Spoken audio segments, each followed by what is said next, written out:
आप सभी को राधा वल्लभ श्री हरिवंश जय जय श्री राधे। तो हस्त मैथुन जैसा घृणित क्रियाओं से कैसे निजात पाए, कैसे उसको छोड़े, इसी सिलसिले में ये वीडियो सीरीज़ बन रहा था। ये उसी सीरीज़ का ये छठा और लास्ट वीडियो है।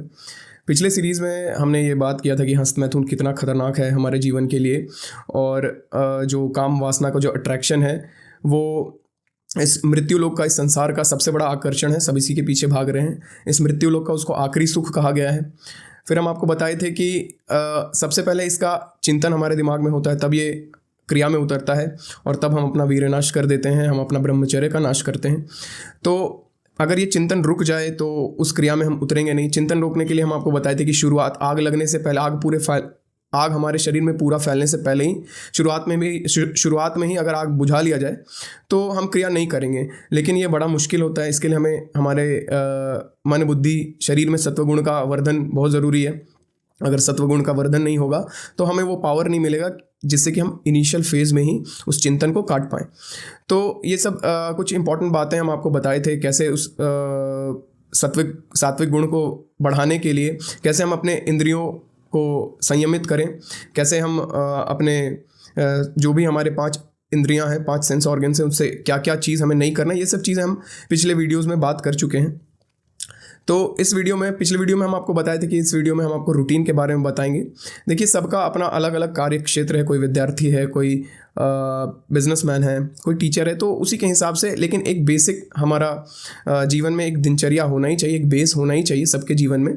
तो वही हम आपको बेस बताएंगे। आप विद्यार्थी हो, आप बिजनेसमैन हो, आप चाहे जो भी हो, आप हाउसवाइफ हो, चाहे आप स्टूडेंट हो, मतलब अब जो भी हो, आप उसी बेस के हिसाब से एक बायोलॉजिकल क्लॉक हम आपको बता दे रहे हैं कि इस समय ये चीज़ करना बहुत उपयोगी, बहुत कारगर होता है हमारे लिए। और दिनचर्या का उपयोग हमारे जीवन में बहुत ज़्यादा ज़रूरी है। अगर दिनचर्या नहीं है तो हम जानवर से भी ज़्यादा बदतर ज़िंदगी जी रहे हैं, क्योंकि जानवर भी एक बायोलॉजिकल क्लॉक, जो नेचर में निर्धारित, जो नेचर का जो विधि विधान है, उसी के हिसाब से उनका दिनचर्या रहता है। तो हम मनुष्य हो के भी अगर हमारे जीवन में दिनचर्या नहीं है तो फिर दिनचर्या नहीं है तो हम जीवन व्यर्थ ही गंवा रहे हैं, कोई फ़ायदा नहीं, कोई काम का वो जीवन नहीं है। तो दिनचर्या में सबसे इंपॉर्टेंट चीज़ है कि हमें किस समय उठना चाहिए, किस समय सोना चाहिए, भोजन पाने का क्या उचित समय है।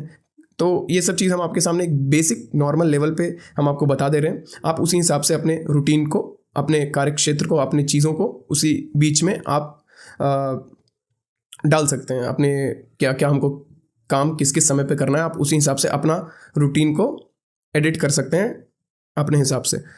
लेकिन सोने उठने का समय, भोजन पाने का समय, कुछ चीज़ें जो हम आपको बता रहे हैं वो परमानेंट रख के बाकी आप अपने अनुसार इसमें अपना काम सब डाल सकते हैं।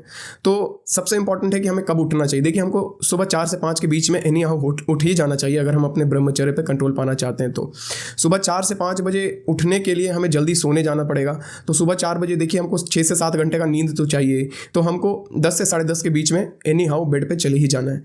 तो 10 से 10:30 के बीच में बेड पे जाने से पहले हमें 2 घंटा, बेड पे जाने के 2 घंटा पहले हमें भोजन, रात्रि का भोजन पा लेना चाहिए, जो कि हल्का और सात्विक होना चाहिए अगर ब्रह्मचर्य पालन करना है। तो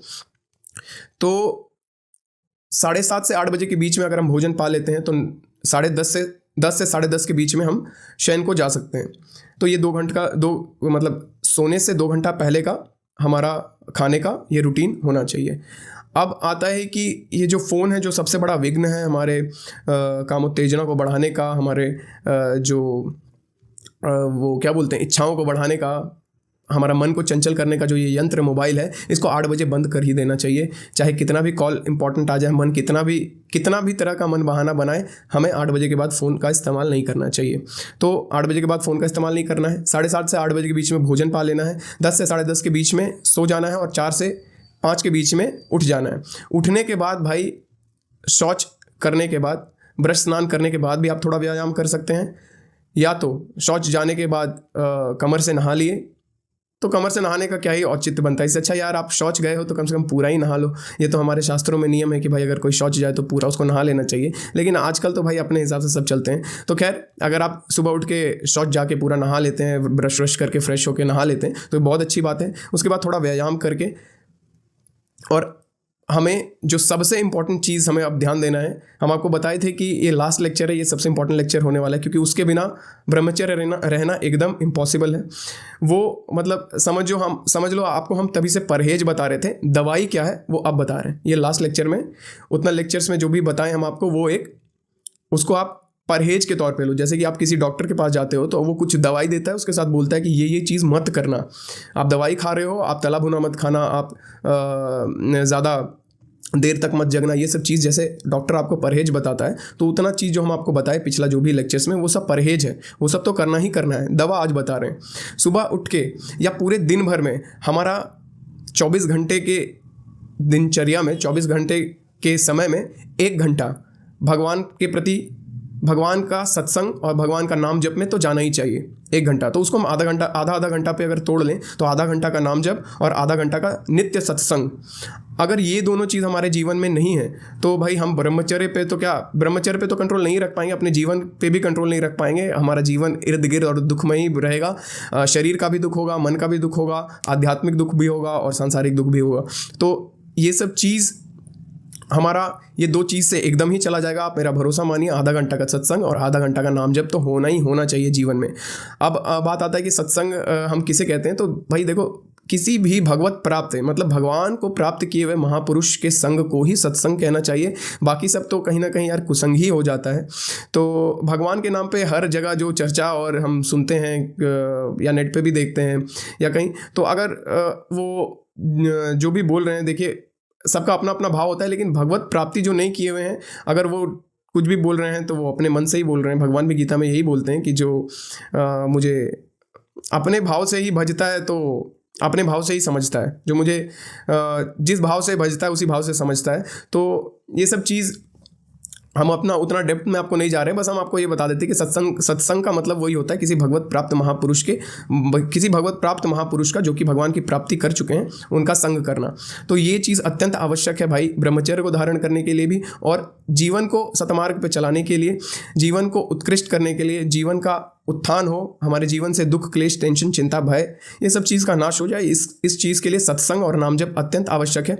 तो ये चीज़ तो सुबह सुबह होना ही चाहिए। सुबह ना हो तो शाम में हो जाए, कभी ना कभी, कम से कम 1 घंटा समय, तो कम से कम 1 घंटा से ज़्यादा हो, या बहुत ज़्यादा 10 घंटा 15 घंटा किसी के जीवन में हो रहा है तो खैर वो तो धन्य धन्य भाग है उसके, लेकिन कम से कम 1 घंटा का हमारे जीवन में 1 घंटा का समय हमें भगवान में अर्पित करना ही पड़ता है।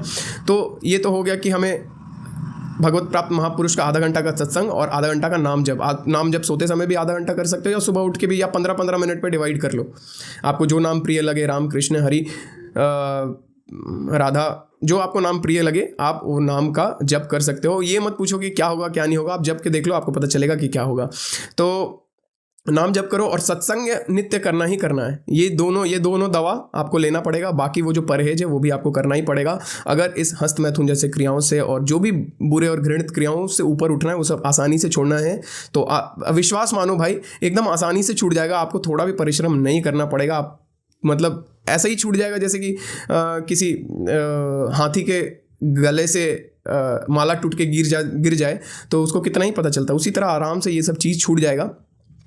तो अब बात आपके मन में ये क्वेश्चन आ सकता है कि हम कहाँ कैसे ढूंढने जाएं कि कौन भगवत प्राप्त महापुरुष हैं, हम कैसे पहचान करें, हम कैसे किसी को भी मतलब बता सकते हैं कि वो ये भगवत प्राप्त हैं कि नहीं है। तो देखिए, ये चीज़ तो भगवान की कृपा से ही होगा। भगवान ही आपको वो दृष्टि, वो चेतना प्रदान करेंगे कि जिससे कि आप पता कर पाइएगा कि मतलब आपको ये आभास हो जाएगा कि नहीं भाई ये तो दिव्य संत है और आप उनका सत्संग कर सकते हैं। आप भगवान से प्रार्थना कर सकते हैं और भगवान से प्रार्थना करने का सबसे बड़ा उपाय है सेवा। आपके घर में जो भी बुजुर्ग हैं या इवन कि आपके माँ बाप भाई बहन जो भी हैं, आप उनकी प्राणपन से सेवा करिए। आप अपना स्वार्थ रहित होकर उनके सुख के लिए, कि उनको किस चीज़ से सुख मिलेगा, ये सब चीज़ अगर आप करिएगा, आपकी पत्नी, आपके बच्चे हैं, आपके माता पिता हैं, बड़े बुजुर्ग हैं, आपके आसपास के जानवर हैं, चिड़िया हैं, पंछी, जिनका भी सेवा आपसे बन पाता है, आप प्राणपन से उनका सेवा करिए।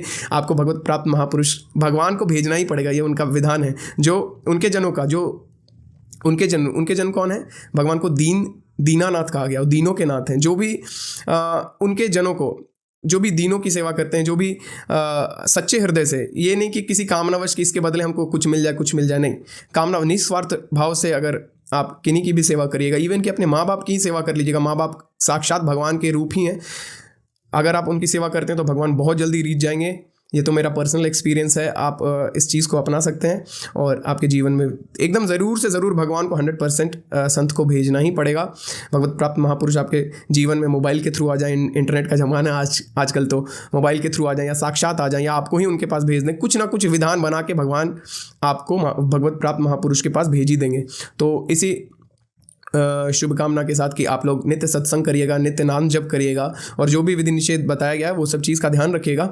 निश्चित मानिए कोई शॉर्टकट नहीं है ये चीज़ छोड़ने का, लेकिन ये सब चीज़ आप फॉलो करिएगा तो आपको निश्चित लाभ होगा, निश्चित वो चीज़ से आप उबर पाइएगा। तो अगले वीडियो में मिलते हैं, तब तक के लिए आप सभी को राधा वल्लभ श्री हरिवंश। जय जय श्री राधे।